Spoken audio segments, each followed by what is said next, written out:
Hello, and welcome back to the Indie Heads Podcast Late Night Edition. I am your host, Matty, aka Rekaiji, at Monrovian Prince on Twitter. On this special edition of the podcast, we have... Hey ho, AJ Moser at and Moser on Twitter.com. Currently branded as Dougie Jones. Dougie Jones. You gotta say it like that. You gotta say it the correct way, AJ. Dougie Jones. And also we have Ethan at Eon997 on every internet platform imaginable. So it's good to have a unified brand like that. Wait, yeah, it's rare these days. Can't relate. I do. Can't relate. Can't relate. Couldn't be me. Couldn't be me. Anyways, so if it wasn't already obvious, this special late night is we're gonna be talking about Twin motherfucking Peaks. Some new episodes, the first in 26 years, I think. Can the experts verify this claim? Yes, sir. 26 years with the first time new Twin Peaks episodes. David Lynch, he's back. He is directing 18 fucking episodes and also writing. I think him and Mark Frost are writing all the episodes, or co-writing all the episodes together. It is back, baby. Twin Peaks, it's good again. And I guess before we begin talking about these new episodes and Twin Peaks in general, we're gonna go around the board or go around the panel, and everyone can kind of discuss their previous experiences with Twin Peaks, and how long they've been waiting, when they got into it, etc. I'll let AJ go first on this one. I'll go last on this one because I'm the most embarrassing of the bunch, I think, of how late I got into the show. Well, maybe. I think I watched Twin Peaks for the first time, probably my senior year of high school, and I've watched it all 3 or 4 times since then. And I'm a big Lynch fan, and so I was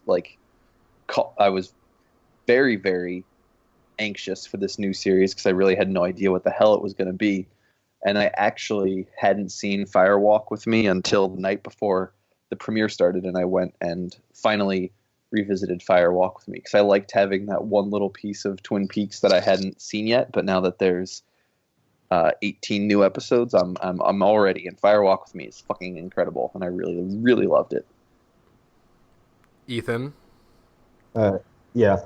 So I watched Twin Peaks 3 or 4 years ago, I think. Might be a little bit more, might be a little bit less. Who knows? It was, and it's one of my favorite TV shows. I've only watched it once, but that's not that rare for me, or that's not unusual for me. I don't really rewatch shows. But yeah, I'm a big Lynch fan in general.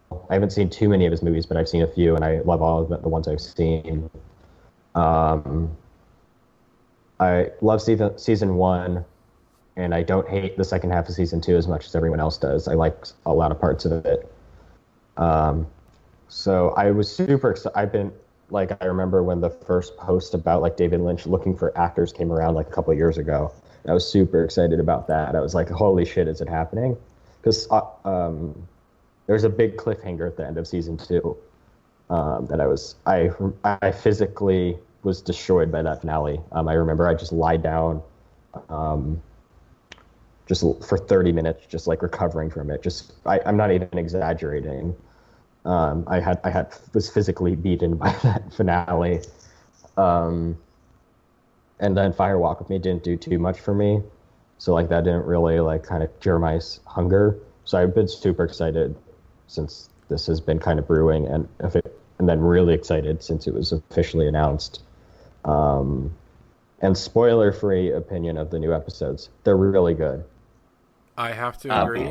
Agree, but but I have the most unique experience here on the podcast because I watched all of Twin Peaks except for the missing pieces within a week, pretty much. Within this week. Within this week, I watched everything. Watched the entire first season. Watched the entire second season. Watched Fire Walk with Me, and then the new episodes. All of it within a week, I think. I'll have to check. Jesus but I'm pretty Christ. sure it's a week. I distinctly remember it being a week because Yeah, you started on like fucking Thursday Mm. of last week, basically. I remember. Oh, okay, yeah. Because you're like, So basically, I think I'm going to check out this Twin Peaks thing. because I checked it out because Red Letter Media, they did a review of Fire Walk with Me, and that piqued my interest. I was like, oh, I kind of want to get into this because I've never watched up until Fire Walk with Me. I have never watched a David Lynch film, and I know now that we're waiting like 2 weeks for new episodes, I might have to try to. Josiah was like, okay, you got to watch this, and this in this order, and then you'll fully get the new Twin Peaks. And I'm like, okay, cool.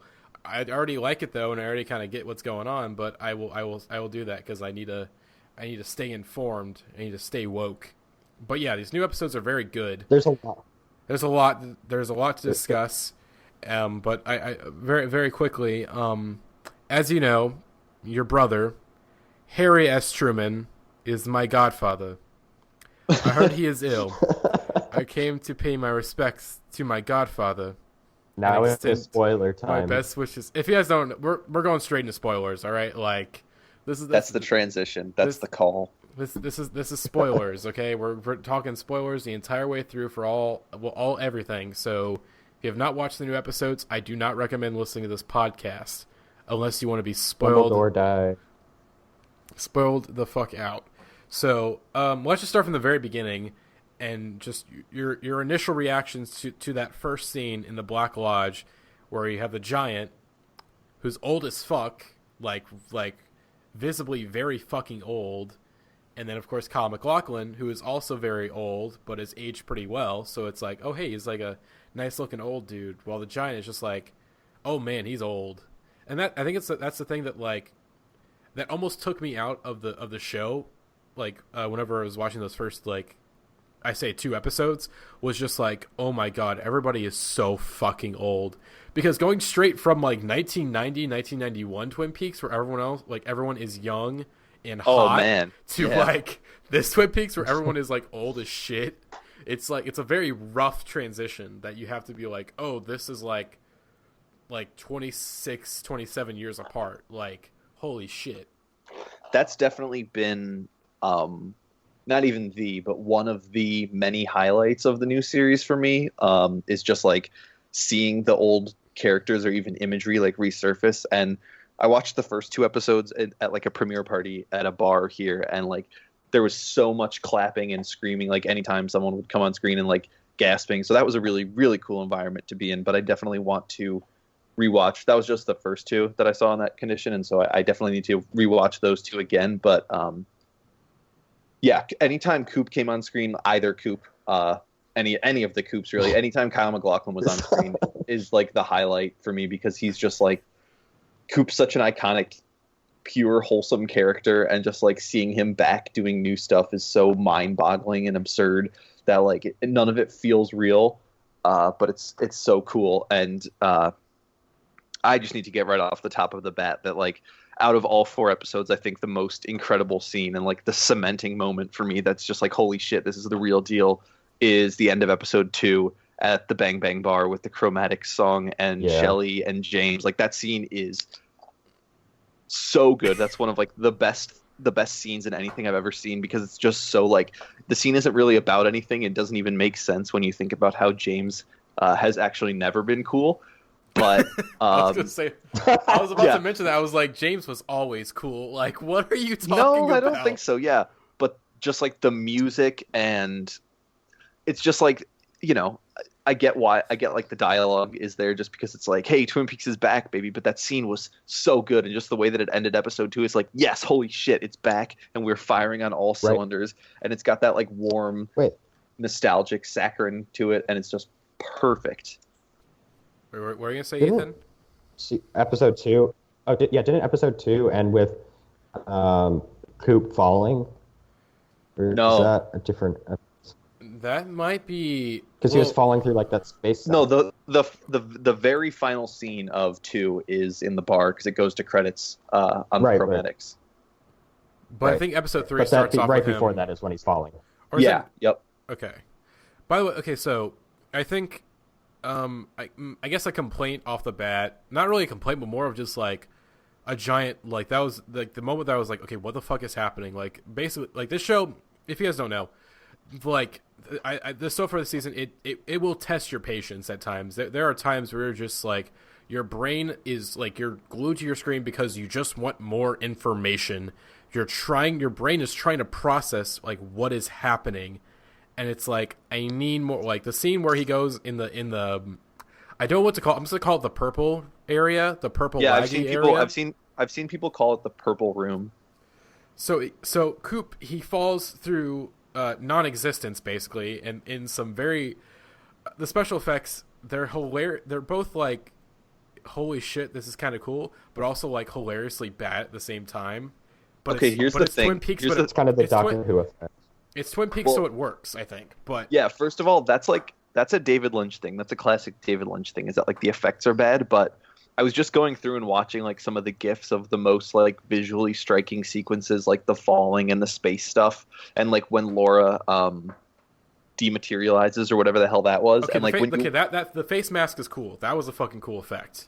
Yeah, that was cool. But like those sequences out of effects of the yes, that's what I'm getting. Like out of context in the episodes and like just like silent and GIF form, you know, frame to frame, don't look good. The effects obviously don't look good, but like in context of the episode, they are so fucking frightening and disturbing. Like everything was so good, like just so unsettling, even if the effects like aren't perfect. I just thought it all worked so well.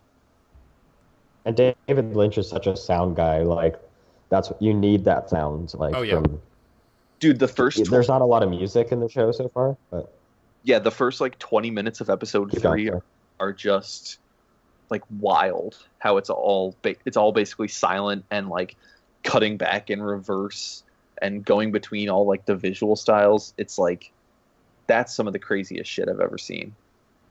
Oh yeah, the purple room where basically like the lady with like no eyes, and it's just like it's like. It's essentially like when your mom unplugs the router while you're playing Call of Duty. That was basically what it was, but it was cool. It was cool. It was like, you know, like I was saying, it's just that's the thing where it's like I need more information. Like what is happening? You're glued to your screen because you're not getting any. It's like what is like why is it lagging? Like what is going on? And then finally, you know, when they go upstairs and the lady gets shocked into. And fucking like flies off the goddamn roof into non-existence. But by the way, that should not be as funny as it was, but it got a giggle out of me when that shit happened. For like just how comedic. I was horrified. I mean, it was horrifying, but it was also like, kind of funny. Holy shit! She just sacrificed herself. It was I don't know. It was simultaneously horrifying, but also like kind of hilarious, which I think like. Is intentional because a lot of people may think like with David Lynch, oh, he's like a deadly serious filmmaker. Like, no, dude's fucking funny. Like, if you want like any example of how fucking funny David Lynch is, fucking Dale Cooper. Oh man, I was so happy to see Dale Cooper. Like, I think Dale Cooper. Yeah, the episode. Sorry. Well, I was gonna say okay. No, you go. Ethan. I just think that.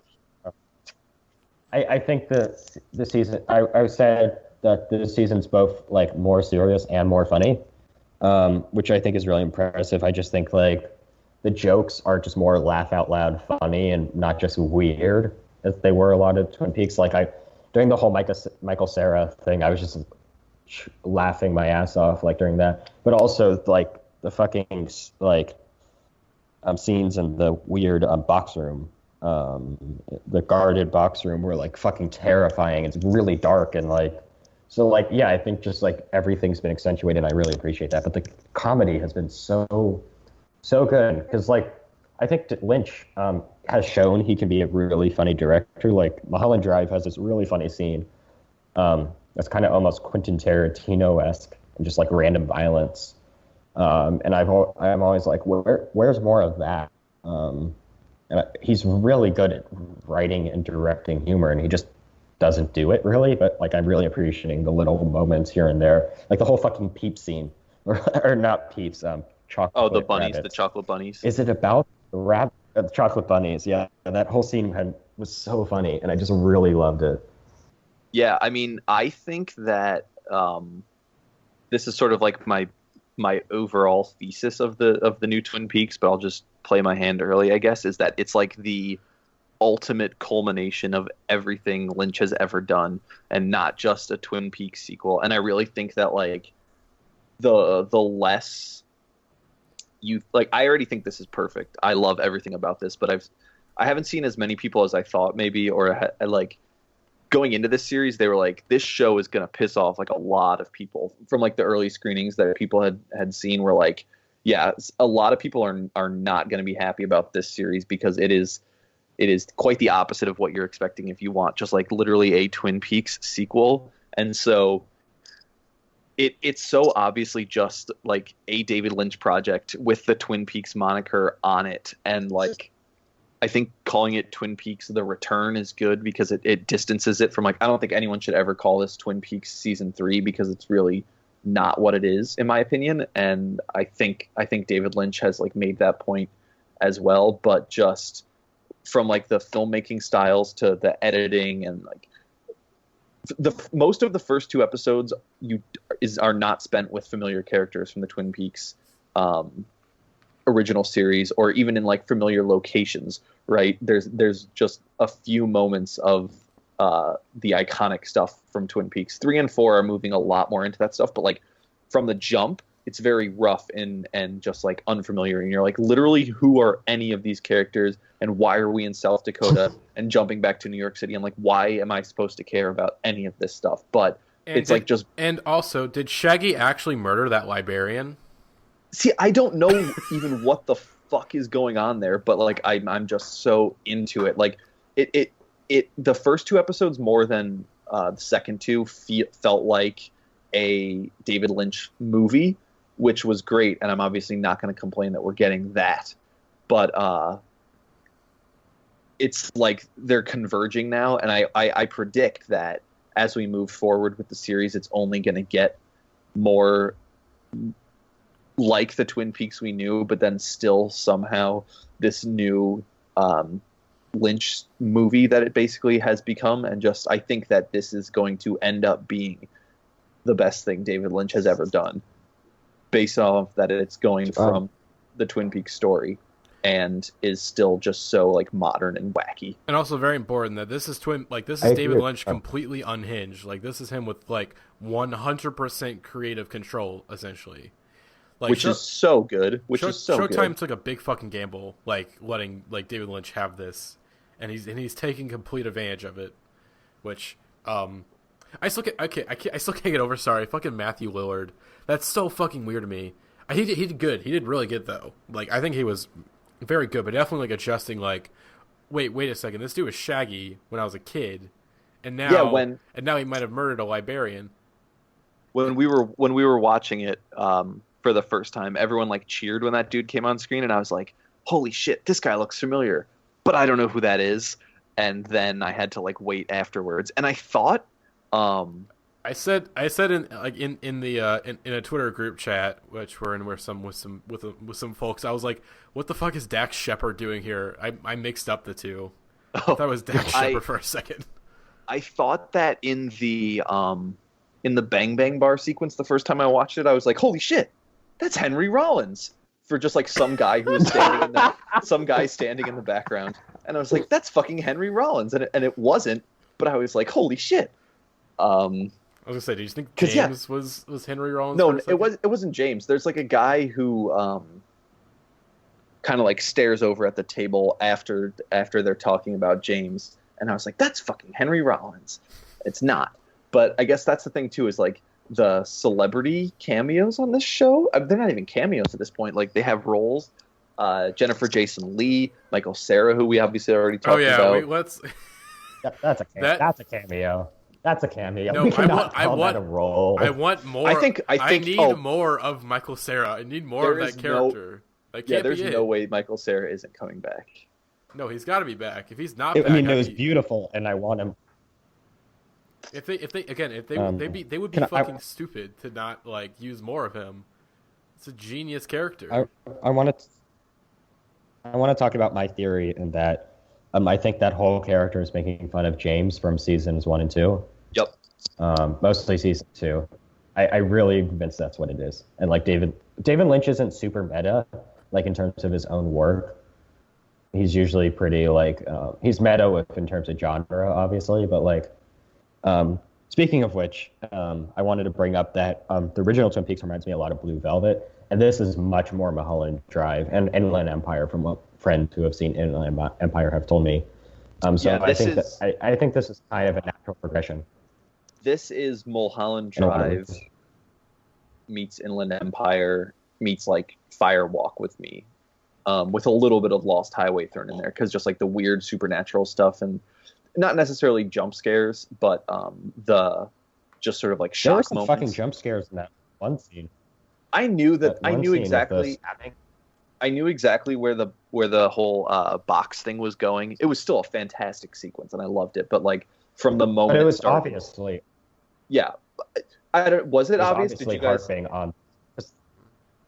But Well, not the TV thing, but that they were literally like two horny teens fucking, and they're like, oh, now we're gonna kill them. Like that's obvious. Like that's such a horror cliche, and Lynch obviously knows that. yeah, that was like Okay, those scenes felt very like kind of weird and unnatural at first because it's just like they're like these two unfamiliar characters. You're like, well, what is happening with this? And then of course that does pay off. That does pay off later on when we find out like that What was going on in the box? Yeah. Oh shit, Coop was actually in the box and he almost escaped. Like he almost escaped for a second, but got fleeing to the purple room.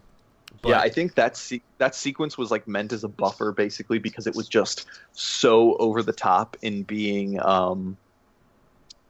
really like dragging on and just like incoherent, basically, that like anyone who was like, oh, Twin Peaks was like this dumb cheesy show, like of course I want to watch the return, and like because it's just TV, like that's what we do, we binge watch TV now, and because like everything about this show feels counter programmed to like almost all other television that's happening right now. And I've seen a bunch of a bunch of people write this and talk about this more eloquently than I have, but like you cannot break the new Twin Peaks down into like weekly episode recaps and do like spoiler theory breakdowns and like, hey, here's what the twist is going to be, like like Westworld or like Time for a game theory. Yeah. Like is the or do your interpretations or whatever, like it's literally just like do not fucking try, because this show was made with the intent in mind to stump you from doing any of that shit, and it's not going to produce anything meaningful because you are just going to walk yourself in circles trying to glean any sense of meaning from like certain sequences in the show. And that initial box sequence where it's like the guy doing his routine and like changing the light bulbs and then going out with the coffees and just being like, no, I have to watch this box because like some billionaire paid for it, and you're like, what the fuck is this? What does that even mean? Why is this here? And it's like that is why. Oh, sorry. I was fuck. Oh, it just. Oh, I remember. So I think it's just really interesting because a lot of people are saying like, oh, this is David Lynch's fuck you to audiences. I don't really think it's that. David Lynch is just an experimental filmmaker who somehow is like the one experimental filmmaker who found mainstream success. Like obviously there are more experimental, much more weird experimental filmmakers, but like, and David Lynch still uses narrative, but like he's still an experimental filmmaker at heart. He went to fucking AFI for grad school. Like, he makes experimental films. So like, it's just really, it's just like, yeah, it's just what he makes. Like, Twin Peaks was kind of him, in combat with the television network. This is just him. This is normal Lynch, kind of, in a way. It's not really a fuck you. It's just this is how David Lynch's brain works, and I love that brain. So I'm so happy that this exists, and because I mean he hasn't released anything in a long while, so I'm just happy there's more of him. Yeah, I mean it's been 10 years, and like what a fucking return to form this is. And like the thing too that people have been talking about now that Twin Peaks is back is that like so much modern TV owes like Twin Peaks for being the first show that really wasn't mindless soap opera entertainment, and that's why so much of the original Twin Peaks was like a parody of soap operas. And there was that show. Oh man, what's the Matty? You would know since you watched it all. What's like the soap opera parody show that airs on Twin Peaks sometimes? Oh fuck. Shit. It's something dumb. It's not a huge deal. It's something to love. Hold on. Let me. Is it Hearts? Is it Hearts to Love? No. Hold on. Let me Google it real quick because I know. Invitation to Love. There we go. Invitation to Love. Yes. Like that was at the time Twin Peaks was airing. Television was still a dirty word, and it was like, you watch television, I watch cinema. There will never be like a high quality narrative told on television outside of just like this dumb, corny week to week dragging on, stupid characters walking in circles, kind of meaningless shit that will end up going nowhere. And Twin Peaks was like really the first of its kind to be like this show that you would like tune into week after week, where you're like, sometimes in a given episode something is going to be brought up that you're not going to get the answer to for multiple episodes or maybe ever. Like that idea of a branching, expansive narrative. Yes, exactly. We're never going to know. We're never going to know.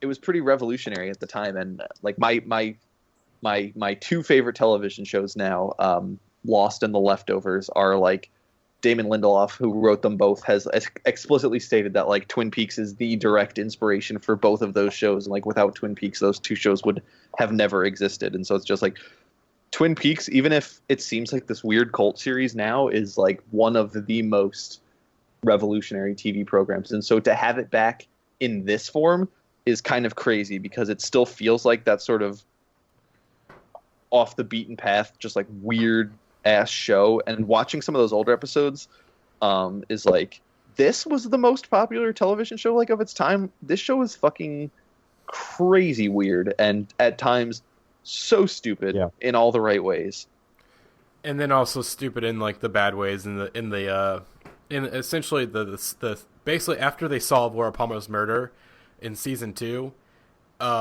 the show gets brutal to watch, and where it becomes it goes from parody of soap opera to like, oh, this might as well just be a soap opera. If it's not obvious, it's worse. If it's like it's a not, dumb supernatural soap opera. If it's not obvious what I'm talking about, fucking James and that story. Like if you're watching season 2 like for the first time, just watch it all. I mean I powered through the entire thing, but like there's a couple episodes in season 2 up until like maybe the last like 4 or 5 where you can tune out of. Like you can tune out and just have it as it's good background noise. It's good visuals. I mean, because it still looks good. It's like, okay, it's Twin Peaks. It's cozy. But like, if you try paying attention, it is fucking brutal. Like, just don't even.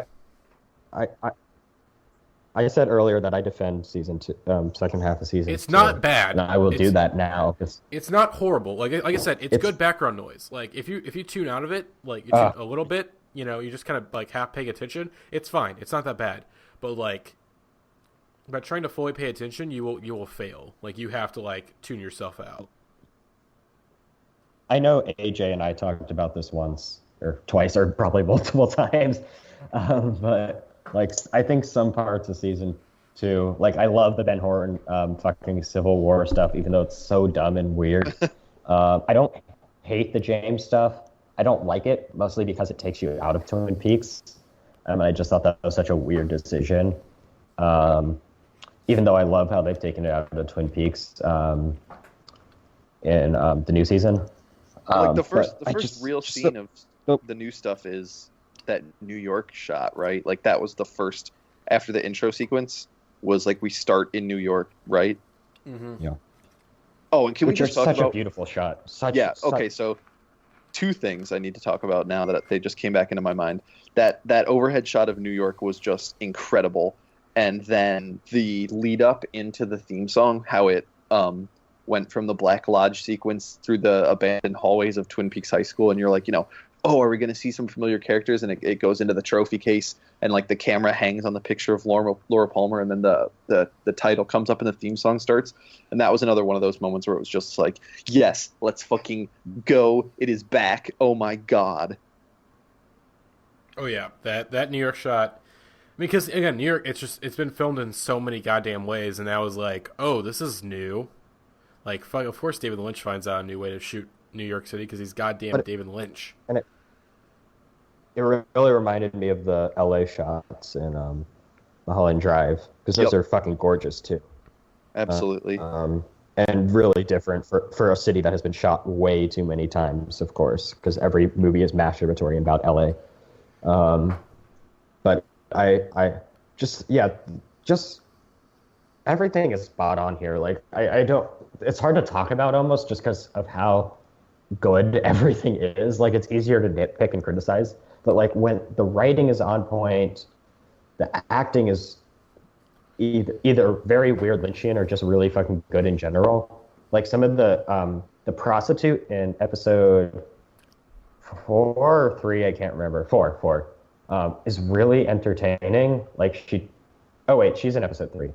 Wait, are you talking about the one that that's in the that's in the hotel room that's next to Evil Coop, or is this something different? No. Oh, you're talking about one who picks up. the Dougie Jones. Oh, the Dougie Jones woman.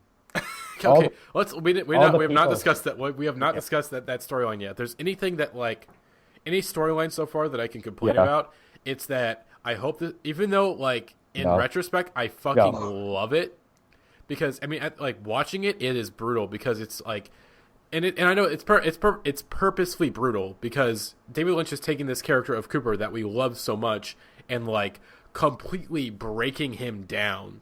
Like, oh, you want good Coop? No, you're gonna get bad Coop.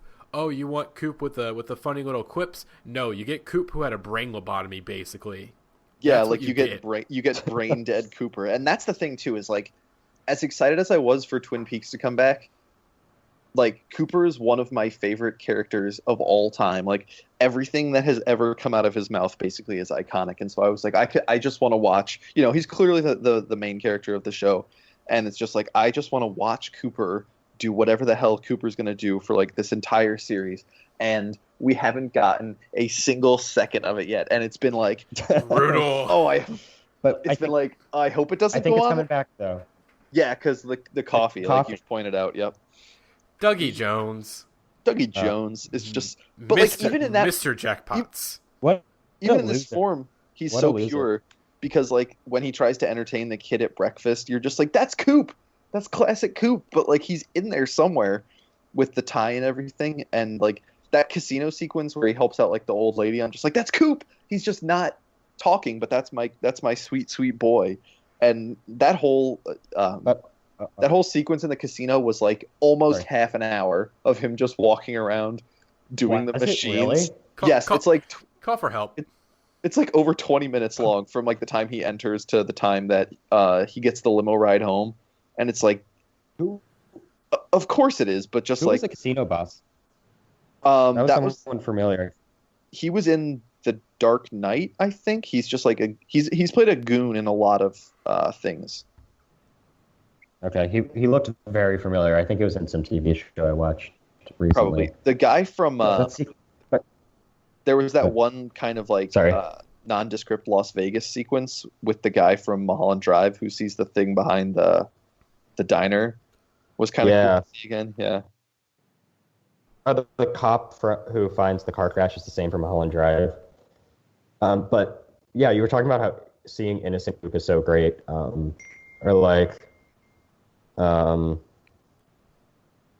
But seeing evil Coop is that much harder than seeing him choke out that or shoot the woman, and it's fucked up to see that evil dude. Yeah, I think in such a pure body. Yeah, if I have a complaint about the show so far, it's how they've handled the doppelganger and some of the Black Room or the Black Lodge stuff because. Well, obviously the guy who played Bob died. I don't know if you know this, Matty, but the guy who played Bob is dead. And so he's obviously not coming back. And I had thought that they were going to use Ray Wise, Leland Palmer as the new incarnation for Bob. I guess we're getting mullet Coop, which is fine. But I don't feel like it's been properly character. explained. It's not that it hasn't been properly explained, but it just sort of hasn't been like. It doesn't feel like Bob, but at the same time, Yeah, you have to realize that it's been 26 years. Who knows Yeah, how yeah, Bob yeah. has evolved and changed?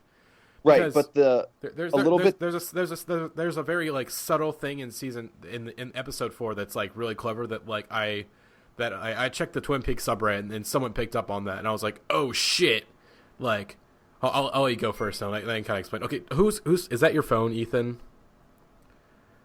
Turn off your damn ringer. It's not my phone. It's in my It's in my headphones. Oh, well, I don't know how it's coming through. Turn off the ringer then. bitch, we can hear it. Okay.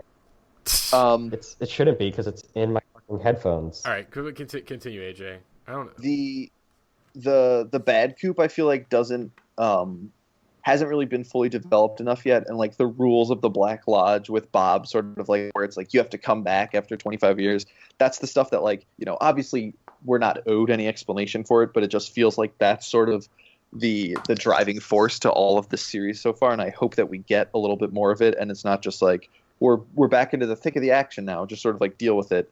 And also the guy who played the Arm originally, the guy in the red suit, has like publicly spoken out against David Lynch, and he hates the original series of Twin Peaks and refused to come back, and so they recast him as a fucking tree with a brain on top of it. Oh my god, that no, here's the thing, like you didn't even get to the extent of it. Like it wasn't just he hates David, he hated on David Lynch and he hates the show. Like he called David Lynch like, oh, you're like you're a pedophile who fucks like his daughter, and is like he's also an anti-Semite, and is just like a generally like horrible, awful like neo-Nazi pretty much. It's like the little dude, and so David Lynch is like, but the language, the post, Yeah, the post is insane. The capital, like I usually, we Power About Him episode, we talked about how we always believe the accusers. This was just the most fucking bizarre shit out of left field. No, because David Lynch is fucking innocent. Like you see him in interviews, like he doesn't like, or talking about people talking about him, like he doesn't curse. Like even on the show, like when he plays fucking Gordon Cole, he doesn't curse as Gordon Cole. He's innocent holy and sweet. jumpin' George. Okay, but can we once again? Let's talk about Gordon Cole is the greatest character in television history. I stand by this.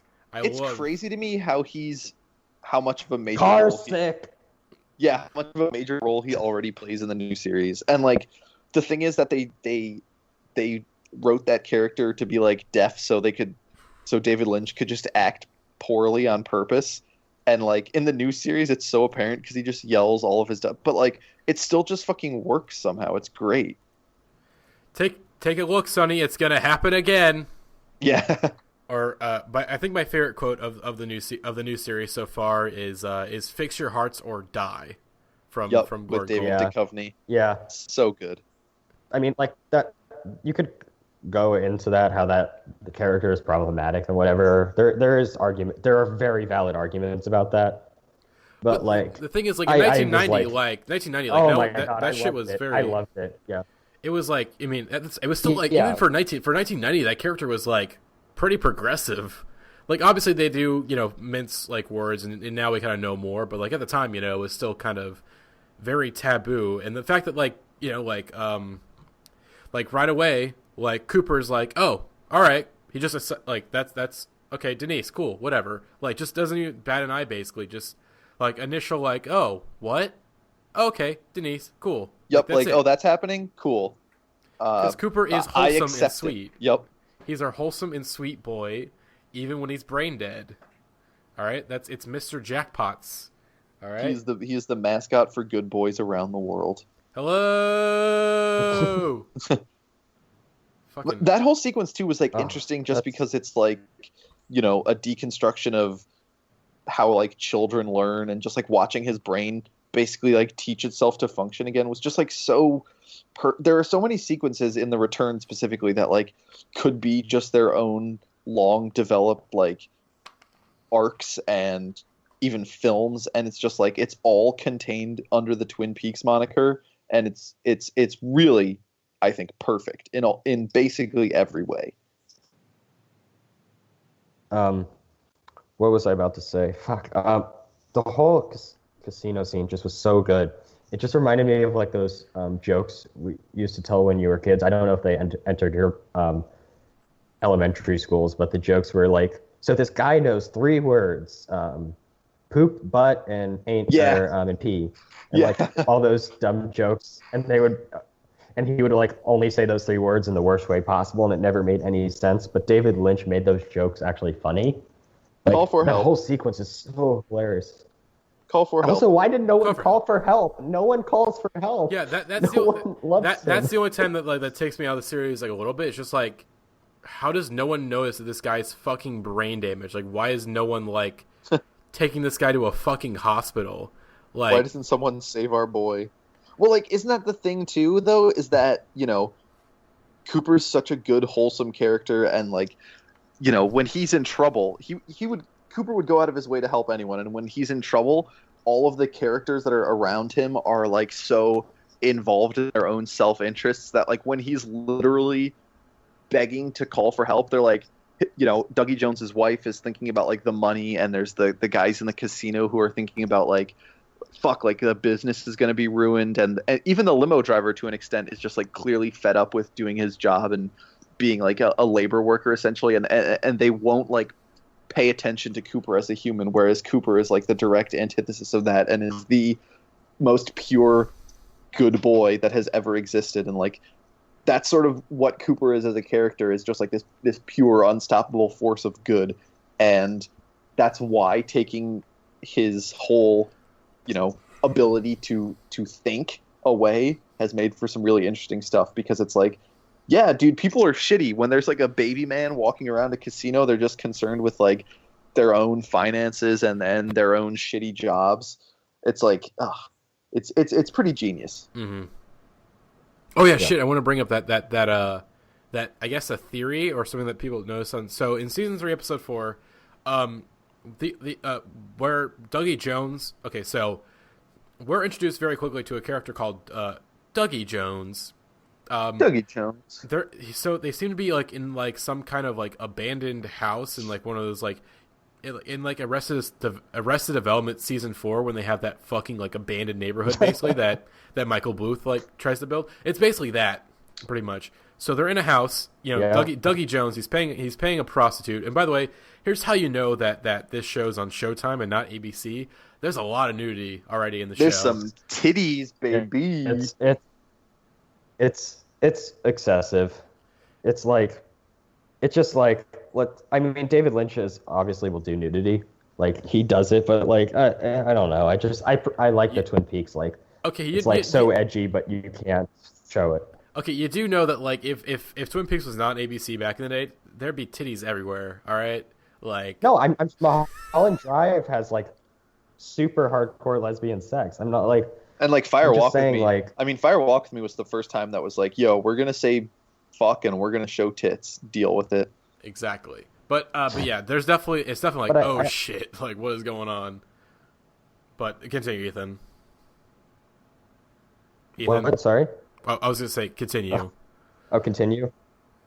Oh yeah, part of me, part of why I love the original Twin Peaks is that kind of art that comes from the combat between the network and David Lynch, and kind of the compromises that they come to. I think that's why Community is one of my favorite shows, is because like Dan Harmon kind of had a compromise always. And I think that can like kind of having a box can sometimes really make you try to think outside of it. So that's why I love the original Twin Peaks. I love this for a different reason. I love it more like other Lynch films, in that it's just completely off the walls, bonkers, fuckery, like whatever he wants. Mm-hmm. So I think I agree with AJ when it's not like, it's barely it's a continuation of the story, of course, and ideas and themes or whatever, but it's not a true continuation. It's not season 3 of Twin Peaks. It's something else. I really think that calling it season 3, and I haven't seen many people do it, like before it aired, even I was guilty of being like, yo, Twin Peaks season 3, that's crazy. But it's already so obvious that like this is not really, you know, Twin Peaks. It's not going to be like, we're going to pick up on every, you know, plot thread that was left hanging and all of that stuff. And like, seeing what it is now, I don't know how anyone could have wanted it to be. Like, what we get is so perfect. And because of what you were talking about, that was a really, really good point about how the original Twin Peaks like existed within all of that drama and still managed to be so memorable and so original. And it feels like a build up. And even the shittier half of season 2, where like going through that and the brutal cliffhanger has all enhanced this experience. And it really is. David Lynch was playing 4-dimensional chess all along, and we have now reached the checkmate. And I really think that this is the like ultimate culmination of David Lynch, truly David Lynch unhinged, and I can't believe we're getting 14 more hours. Mm-hmm. Jesus. Oh yeah. Okay. So sorry. Can I just mention the theory, because I'm gonna forget if I don't mention it now. So someone on the Twin Peaks subreddit, they caught that. So on episode 3, I think is it episode 3 or episode 4, where does it even matter at this point? Okay, so there's a scene where it's like back to back. So you have Dougie Jones, or original Dougie Jones. Well, Dougie Jones. He mentions that his left arm is numb, and also on his left arm is the ring, the special ring that's featured all throughout Fire Walk with Me. And then it slips off in the Black Lodge. Yes. And he transforms into whatever the fuck that thing is. A golden... He transforms into the golden snitch without wings, basically. Yes. But anyways, so all of a sudden he's not feeling good. So he's crawling. He's like crawling on the floor like, oh, I need, like he's in massive pain. And it goes back to back between Evil Coop, who's like trying to drive away. And it's like very like intense close-up shots of the car charger, or the car, like the cigarette lighter.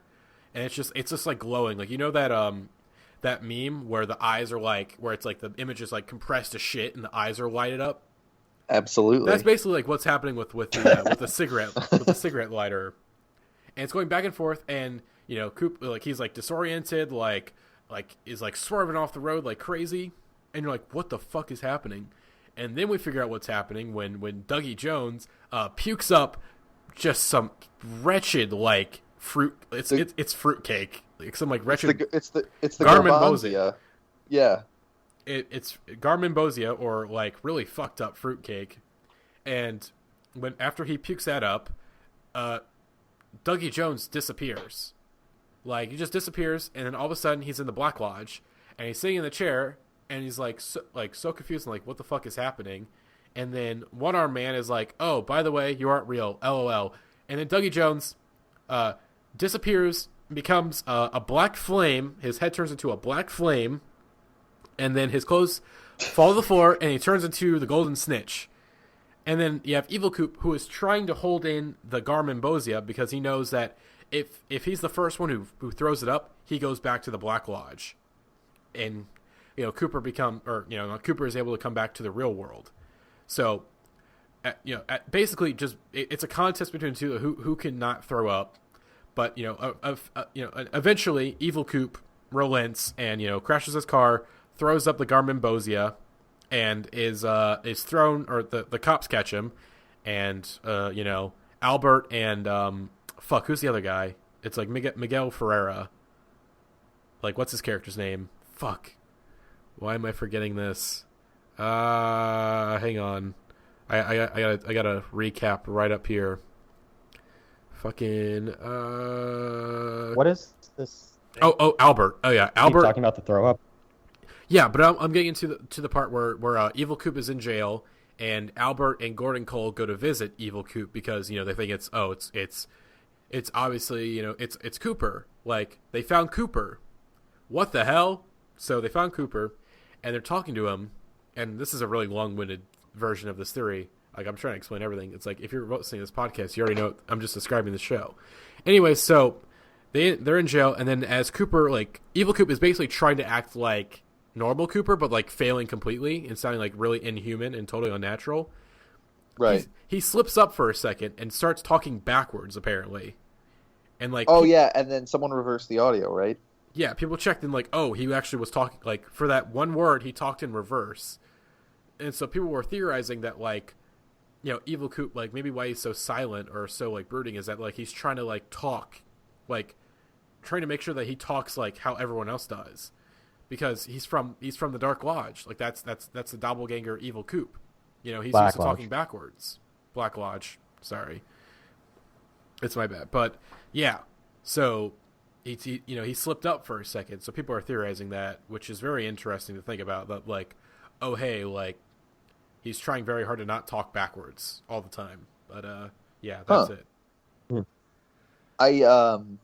I think that also it's been like almost all but confirmed that, you know, they talk about they're going to like find someone who knows Coop at the end of that sequence in prison, Gordon and Albert, and I'm pretty sure it's Laura Dern who's playing Diane, who we'll finally get to see, which I think will be cool. Oh, what about the girl Annie? She's not part of the revival, right? I think it was never like deconfirmed, but Heather Graham wasn't on that list of like returning actor, or when they released like the cast list. I don't think Heather Graham was on that. Interesting. And I mean, like with the way season 2 ended, I didn't really expect her to come back. I do their kind of love was so pure. Yeah, I do kind of want her to come back because I do, but I think like there's I know like I saw a clip of the missing pieces where they kind of explain like what happened to her after like after she was in the hospital and whatnot. But doesn't explain a whole lot. But she has that sequence in Fire Walk with Me too, which is pretty cool. That's true. But yeah, it'd be nice to bring her back. I don't remember. She says there's a good Cooper and a bad Cooper, and the good Cooper is stuck in the Black Lodge. Oh, okay. To Laura when she first puts the ring on, and then write that down in your diary. Yeah, because you're the only one who can help him. Interesting, because they've already brought back that Hawk is the only one who can find Coop. If you've seen that image, Coop says, "The only one I want to find, or like the best one to find." If I ever go Coop, missing, I want you looking for me, basically. So are they going to bring back? Well, Gene. I think. Oh, sorry, Ethan. You said Gene? No, sorry. There's. I said genius. There's just a lot of lag. I'm sorry. Oh yeah, how much of it is like planted in the original series that like is coming back to fruition now? All the 25 years stuff, obviously, but like even in these first few episodes, the stuff that people have pulled out of the original episodes that is being referenced and brought back up is pretty mind blowing. Which can I want to mention probably my favorite scene in the series so far, and one that is basically like the most like this is Twin Peaks. Like, yeah, we're back in Twin Peaks, baby.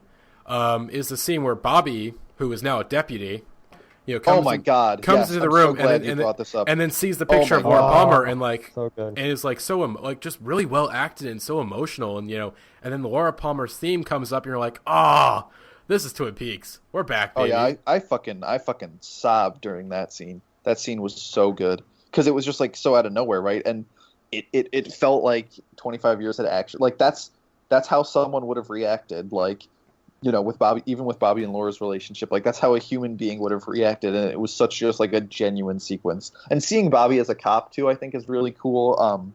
I really can't wait to get into like what some of the older characters are back to. I mean, I'm glad we got Andy in it as soon as we did because Andy is truly pure. So yeah, see now that Cooper is corrupted, or we have evil Coop and then brain dead Coop, it's nice to have Andy because he has not changed. He has not changed at all. He's still fucking Andy. If we ever got an evil Andy or a brain dead Andy, my heart literally couldn't take it. And obviously, what would brain dead Andy be? Hold on. Speaking of Andy, can we? Okay, there's a theory that Wally Brando, Lucy and Andy's kid, who is played by none other than Michael Cera, our boy. There's a theory that he's actually Dick Tremaine's kid after all. What do you think? I want that to be true. That makes too much sense. I just love that. I mean, like biologically, yeah. It's Dick Tremaine's kid. I was gonna say that biologically it doesn't matter because that is fucking Andy's kid through and through, like so obviously, like it's just so obviously of course that's who he was raised by. The fucking that sequence with Michael Cera is I just want Tremaine to come back. It's like a David Lynch movie, just like it's like Wes Anderson directs one scene in a David Lynch movie. Is what that Michael Cera sequence felt like. My shadow's always with me. Sometimes ahead, sometimes behind, sometimes to the left, sometimes to the right, except on cloudy days or at night. Or at night. You need that pause. You need those pauses. Yeah. Or the moment where that monologue like where it goes from what the fuck is this to like, okay, I'm in, is when he pronounces Caucasians as Caucasians. Caucasians, yes. Fucking my dharma is the road. Your dharma. Your dharma. And then the entire fucking Hand time, motion. and then the entire time, like Lucy and Andy are trying not to break. Like you see them like trying their hardest, like not to corpse. Like, they're just looking at Michael Cera, just like trying their hardest, like just focusing dead on him, like trying their hardest, like not to burst out laughing. Like I really hope some bloopers come out for this. What I love about that scene is that the whole time they're just standing there touching him, like they're just standing there like a still picture, and they're just like not doing anything. I just love that they're just like, they don't even consider like, hey, we should move our arms off him while he goes on this speech. They're like, no, our arms stay on our son. That's our sweet That's our boy. And also, I put a poll on Twitter to ask the folks out there, who is the best Twin Peaks wife? And luckily, Lucy just barely won it. For some reason, people think Audrey is the best Twin Peaks wife, which I don't know. Like, Audrey's cool, but is she wife material? No. All right? If Cooper says no, you should listen to Cooper. He's a very trustworthy fellow. Absolutely. Right now he's not, but like season 1, season 2 Cooper, very trustworthy fellow. You got to listen to him. But I really want Audrey to come back because she's confirmed alive in the book, which we can talk about the book. I'm the only one who's read it, but like I don't want to ever talk about that book. But the only reason I bring it up is that she's alive and I really want to see her because she's in it. We all know that, but like, she's such a good character. Oh yeah, I just want to see more of her and see where she is now. Like she had so many different directions she could have gone. Like I just want to see what they chose. Like when they chose Bobby being a cop is a perfect decision. Mm-hmm. I just want to see what Audrey is. I do wonder if during the series they will bring up the fact that in Fire Walk with Me, Bobby literally kills a guy. Like that's something that I don't think is brought up enough. That like, oh hey, did you know that in Fire Walk with Me, like Bobby kills a fucking drug dealer who's giving them cocaine? Yeah, no, they'll never bring that up again. Don't worry about it. Yep. Also, another like old character coming back that isn't really talked about a whole lot is Ben Horne coming back. But you know, Ben Horne, like okay, like it's like that's obviously Ben Horne, but like when his brother Jerry comes in, you're like, wait, what the fuck? Like, oh yeah, that got one talks about his deed. That got one of the biggest cheers at the viewing I was at. Wait, how did everyone figure out right away that was Jerry Horne, or did like people take a second to realize? I mean, you could tell right away with like his mannerisms that like, oh, that's Jerry, but he looks so fucking old. That was the first like returning character sequence, I think, like the real one, because that black and white sequence didn't really count. But like that was the first like, oh shit, we're back in Twin Peaks. Like these are characters we know doing things we know them to be doing, and so I think that was part of it. But also it was just so fucking absurd, and like I think people immediately recognized Jerry. Mm-hmm. Oh, just the idea that he's a weed dealer makes so much sense. Mm-hmm. Of course it does. It makes that perfect whole sense. idea. Yep. And there's Jacoby coming back in the very weird and long sequence where they buy shovels, and that's like that's classic. That's classic Lynch. That's classic Lynch. I think. Like it is, but like that's starting to piss me off a little bit because there will be a payoff. Okay, there will be a payoff. But it's classic Lynch because like the thing is like I think watching the series back to back, like going from like season 2 like straight into the new series, it does like because there's a scene in the season 2 finale in the bank, that very elongated sequence where it's just essentially one take of the old guy very slowly walking around like trying to get the water for Audrey who's chained herself to the bank.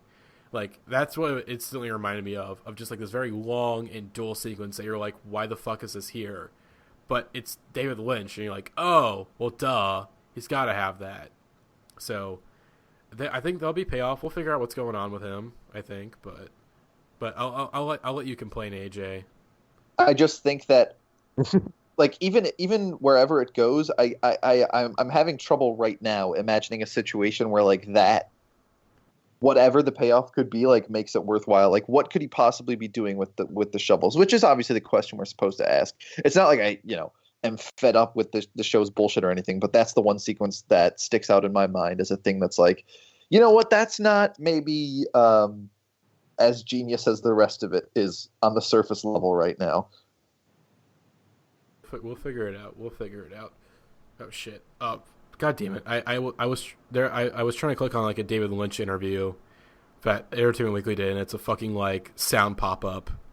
God damn it. Fuck you, Entertainment Weekly. Fucking.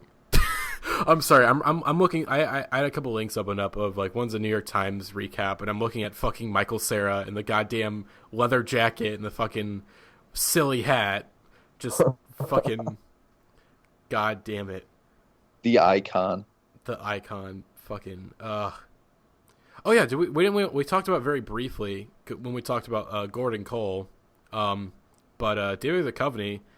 See, when I first saw the promo, first saw the promo image as David Duchovny and at the time I'm thinking, oh, it's David Duchovny in drag. Like, oh, is this like a new character or something? And then now watching the series, like, oh, it's actually a returning character. What? So that was like kind of cool, and obviously as we mentioned, Gordon Cole, fix your hearts or die. Like, hey, that's pretty legit. But yeah, David Lynch is the shit, my dude. Shouts out. We kind of gone through. Is there anything that we missed out on that we want to mention? I mean, I think I guess some final thoughts or what we expect to happen next. Oh yeah, good one. Good one. More mind-blowing shit, pretty much. I'm so ready to ask more fucking questions than I get answers with the next episode. Hell yeah, I'm so baby. ready to get all the answers. I'm ready to get the reason why Josie's in a fucking doorknob. Everything. The Black Lodge is going to be explained. The White Lodge is going to be explained. Everything's going to have an explanation. We're it's going to be like a shitty fucking book. Yeah, we're finally going to figure out who killed Laura Palmer. Are we going to find out? Ethan. Are we going to figure out what happened to Big Ed and if he's still in an unhappy marriage? I wanted to ask you one thing. We got to find out. I have to know. I wanted to ask you one thing specifically about relating back to the book, because you had told me that the book, like, pretty, if not explicitly, hints that a lot of the goings on in Twin Peaks are related to aliens. With that in mind, watching some of the new series, I was like, oh, they could fucking go there. They could do it. They could actually just like full on fucking embrace that and go for it. Blue Rose. Oh yeah. Well, a lot of the alien stuff does actually have to do with Major Briggs in the book, who he's mysteriously was killed. Yeah. In the book too. Yep. But yeah, and the whole idea is that he's like researching UFOs, and it just the whole book just feels like kind of the Star Wars prequels, or where they're like midichlorians, like explaining this kind of awesome thing. Or like the 2001 book, which I like the book a lot, but like the movie's so good because it's kind of fucking weird. And then the book kind of is like, yeah, this is what's happening right now. I'm explaining everything in kind of that classic sci-fi way that nothing is left to the imagination. Obviously, 2001 the book is better than the Star Wars prequels, but the same principle applies where things are explained that don't need to be explained. And as much I would love to know, like, hey, what is every character in Twin Peaks up to? What explain everything? Like, that's not what I truly want. That's not really David Lynch. That's Mark Frost. Okay, sorry, that was a bit mean. I really, obviously Mark Frost had a huge impact on the show, but I think his impact on the show in a lot of ways is the more conventional stuff, and that kind of bounces off with Lynch's zany craziness. but a whole book by Mark Frost.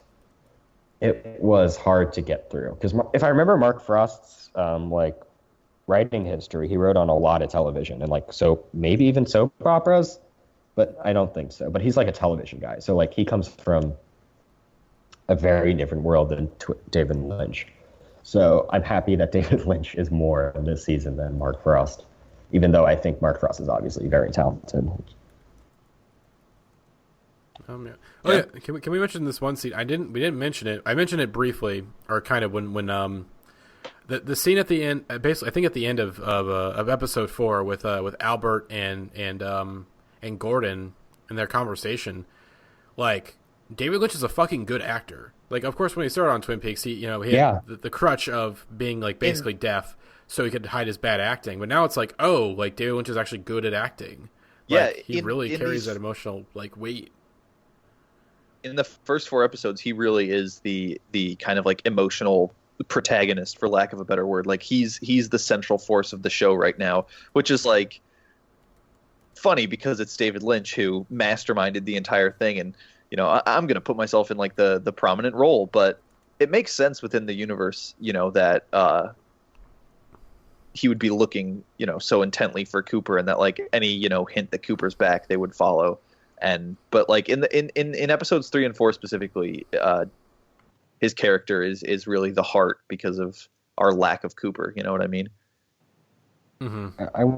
I want more Angry Albert though. Like Angry Albert is such a good part of the original series, and I do appreciate his arc, and I do think they kind of need to maintain that. Just like seeing him freak the fuck out was so great compared to Cooper. Oh, and the so Mount Rushmore stuff too. Oh, that was so funny. Here's a picture. Yep. Car sick. Faces of Stone. Fucking. Again, let me reiterate. Gordon Cole is the greatest character in television history. Fucking.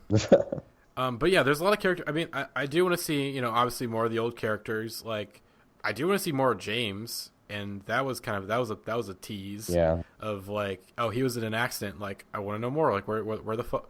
As much as I hated Donna, like, I will say season two, it tests your patience, but especially with James and Donna, where by the end of season 2, you're like, I fucking hate Donna. She basically killed a guy, like killed the fucking plant guy or whatever, the Meals on Wheels guy. Like, she basically killed him because she, is a little nosy.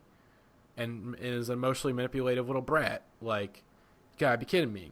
But I do want to know, like, what happened, because they mentioned an accident, and it's like, did Donna die in the accident? Like, what's going on? And also I want to figure out if, I assume that Bobby and Shelley are still together, as far as I can tell. It seems like, 'cause I think Shelley mentioned she has a kid, so... Yeah, she has a daughter. So, I'm basically it's more of, I want to see, I like most people, I want to catch up with the characters of Twin Peaks. I want to see how they're doing now. But at the same time, it's like, I want to see what crazy shit happens. I will take whatever we get, basically. It's like I trust David Lynch with my life right now. Okay, so like I trust him to take the series. But also this one, it's gonna be kind of odd because we're only getting one episode now. It's only one episode in 2 weeks, and then we gotta wait the next week for another episode, and it's like well, not necessarily. Some of them are gonna be 2 at a time, or maybe even more, because they said that like Lynch has full, complete reign on how this show is being released and marketed and all of that stuff, and so there are going to be weeks where we get 2 episodes at a time. We just don't know when that will be yet. Okay. Oh yeah, I'm not okay. I wasn't sure because from what I heard, it was like it's gonna be like 4 episodes, right off the bat, and then like it's like 2 air on Showtime, and then 2 more go on demand, and then it's like 1 week until the last 2 episodes, where then it's 2 at the same time. But I didn't know that like we don't know the schedule yet. So yeah, and for as anxious as I am to find out what's going on, I'm glad that this all wasn't just like released at once on Netflix, because that might have just been like overload. Even 4 episodes, I was like, holy shit, this is quite a lot for my brain to comprehend, even over the course of like 3 days. Mm-hmm. But yeah, I'm excited to see Kyle MacLachlan really shown his range on the show, where he plays normal Coop, brain dead Coop, Dougie Jones, evil Coop, and then I think that's just the 4 as far as we know right now. And then there's just so many questions I have, and I know I'm not going to get any answers. It's more of just like I want to ask more questions. All right, like I want more of everything. So David Lynch, you son of a gun, keep on keeping on. It's good to have him back for sure. Yeah, I mean, oh good. Of course, I can't imagine like people who were fans of the series when it came out. Like I cannot imagine how fucking happy they are right now. Oh yeah, like it's a pretty big deal. And also, like, I know a good thing is that like the show would not be coming back. Like I'm literally just like quoting like the Red Letter Media review, but like David Lynch he's doing this because he wants to do this. It's not like they're bringing it back. Like no, like David Lynch is like, no, I want to do this, and that's kind of cool. So it's nice. I need to watch more David Lynch films. I'm gonna try to do that in the week and a half we have with no new episodes, or I might try to rewatch some of season 3. But I'm very excited to see how this goes. Like I think our new episode's still gonna be coming out when we go to Pitchfork. I think so. Yeah. Yeah, I think it goes makes sense. I think it goes into August. I want to say. Oh boy. Because that means that come Pitchfork Fest, like when we get home from the last day, there's gonna be new Twin Peaks probably like ready to go that we can watch all together. I'm gonna die. It's gonna be great because we're all gonna be fucking exhausted and drunk pretty much, and we're gonna enjoy some Twin Peaks. Yeah, but like in that could be like 10 episodes from now, and who knows like what the fuck will be happening. Oh yeah, that's the thing. Right? Is that like right now it's hard to predict where things are going. Like we don't know like what's gonna happen. Like okay, it's impossible. I don't even know what's happening right now. I can't predict where shit's going. Yeah. I guess my prediction. I have a prediction that I think is kind of predictable. Evil Coop's gonna break out of jail somehow. It's gonna happen.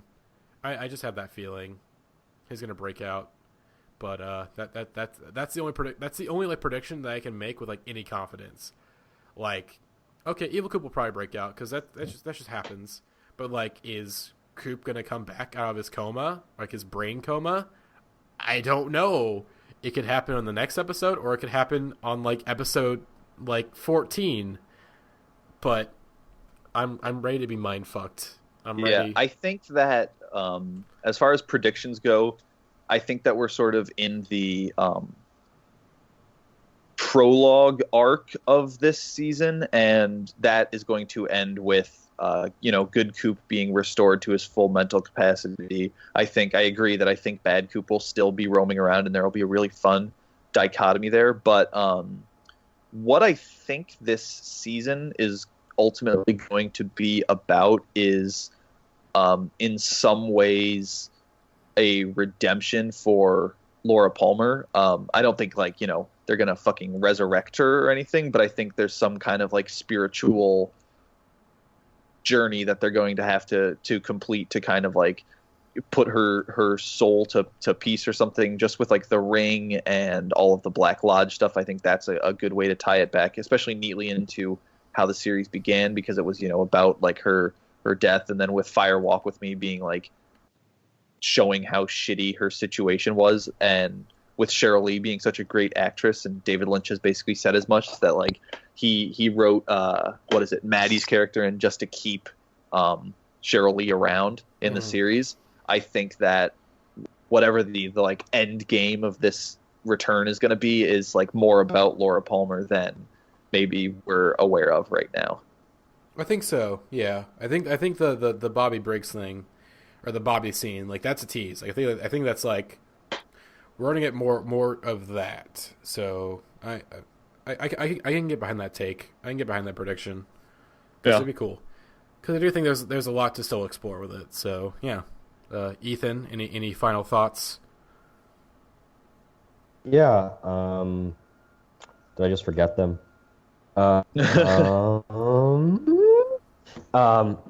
It is happening again. I know I'm super excited for whatever comes next, even if we don't get any answers and just more questions. And yeah, I do think Coop is back now after episode 4, or at least mostly back. And I'm just really excited for like the gang to get back together, and just seeing him and Evil Coop kind of like facing off will be just really cool. Like that's obviously where it's going. It's heading into full final season of Lost territory, where you had like evil Locke roaming around, and like, I mean, I love everything about Lost, and so that makes me happy. But like, let's just fucking get into that weird shit of two Coops facing off. But the thing is, it's David Lynch though, so you're not gonna get a traditional like face off. You know, I think they might share scenes together. Probably. I think they will, but I'm just like, of course. But like, are they gonna fight? Probably not. No, they're not gonna fucking. It's gonna be like, you know, like a spiritual. It's gonna be like the Matrix. Yeah. It's gonna be the Matrix. Fuck. Okay. No, but really, what I'm really excited for is that. Go ahead, Ethan. Sorry, I forgot a character's name, and I wanted to say something. My lag is so bad. No, what I'm just the first. Twin Peaks seasons 1 and 2 and Fire Walk with Me never felt like a complete product, and I just feel like whatever this is, it'll feel like an end. Like I don't think, or maybe it won't. Maybe there'll be a season 4, but like David Lynch has an opportunity to make a conclusion, even if it's not satisfying or like normal. It'll just be satisfying in the traditional way. Yes. Yeah. It'll come around. It will come to a conclusion in some sort. Mm-hmm. Some type of way. But yeah. I feel like if there's gonna be a face off, it's gonna be very similar probably to Wyndham Earl, in that it'll probably just be like a game of cat and mouse pretty much, which is interesting. And it'd be nice to do that in a season that's mostly kind of dull, because I will say that there's with Wyndham Earl, it takes a bit for it to pick up, where you're like, I don't care, but then towards the end you're like, oh, I'm invested. But but yeah, I want more. I need more information, and I'm not gonna get it, and I'm happy. It is hard to process the things that are happening. I got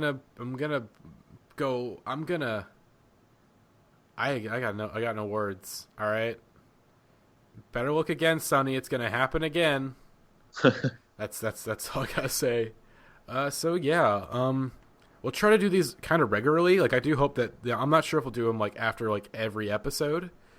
It'd be nice if we could do that, have regular content. But we will try to do these kind of regularly, and hopefully we'll have more people on board, as we do have our spoiler chat. Yeah, we have to get the resident Twin Peaks stan Will for Thrill on one of these. Is he in the spoiler chat, or is he like waiting? Is he holding off on watching the new episodes? he watched like half of the first season and hates it. Okay. All right. I was like, wait, what? Oh, never mind. Of course, Will hates everything that's good. All right. That's right. You don't know that? And he likes shitty bands like Wilco and Fleet Foxes. Ooh. Yeah, This is okay. This is the one episode where we don't get to shit on any music, and we get to. All right, but yeah, right. We'll try to do these more regularly. It'd be nice if we do it after like every new drop of episodes, or a new episode, or whatever fucking schedule David Lynch decides for the series. Yeah, there'll certainly be like less to talk about. Well, who knows? But like when we're talking about one episode versus 4 episodes and 2 seasons in a movie. Yeah, we'll have less to talk about. They might be shorter. Yeah, they'll probably be shorter episodes. They'll be more concise. Yeah. This one's like long-winded because there's so much to process and so much to like what is happening, but yeah. Hello. So we'll see you guys next time on the special edition late night Twin Peaks Bang Bang Bar Roadhouse podcast. Sponsored by sponsored by whatever fucking cigarettes they're smoking on that show. I think that's American Spirits. Of course they're American Spirits, of course. Jesus Christ. That makes too much sense. Anyways, we'll see you guys next time. Bye.